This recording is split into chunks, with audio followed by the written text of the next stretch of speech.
Our political correspondent, and we can talk to Kevin Poulter now, an employment lawyer, because we're going to turn our attention to the package that was unveiled by the British Chancellor Rishi Sunak to help workers whose jobs and wages could be hit by the outbreak. So Kevin Poulter joins us now, the employment lawyer. Kevin, first of all, lots of questions still to be answered for the self-employed in particular. Just tell us a bit more about that. Well, there's not a great deal to tell, I'm afraid, Ben. That we're still waiting for an announcement for these gaps of workers who are falling between those benefits or packages that have already been provided. Unfortunately, self-employed workers are those people at the moment, and so we're expecting, hopefully sometime early this week, an announcement following various conversations, as you might expect, with the trades union and various other bodies who are interested in this. These are, at the moment, the people who are most affected and don't obviously have any lifeline available to them, other than through the universal credit, which has been mentioned. There is a bit more of a clue about people who are staff employees. The government have said they want to help them with subsidising 80% of their wages. Is it any clearer, though, exactly how that money is going to be paid, when exactly it's going to be available?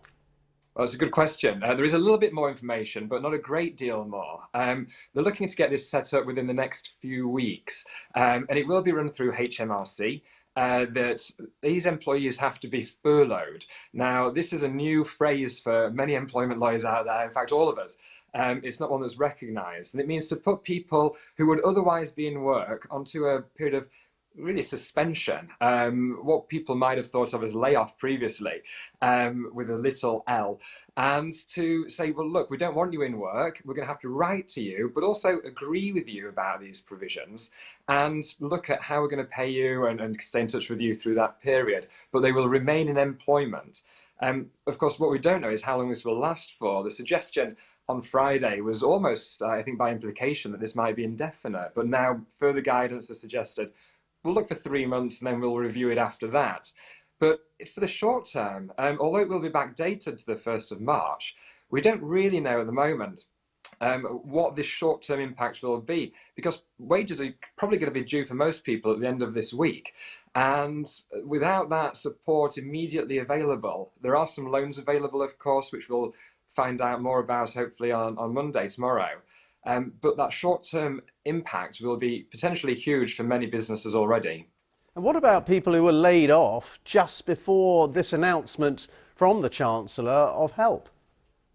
Again, a good question. Unfortunately for them, it may be that if a dismissal has already taken effect, rather than the old-fashioned layoff, that dismissal will stand. People may have a right to appeal. There may be an incentive now for businesses to say, well, actually, we do have this additional financial support that we didn't have last week. We may be able to retain you on these reduced terms. But we're talking about 80%, but there's no automatic right for people to be paid 80% of their wages. It has to be by agreement.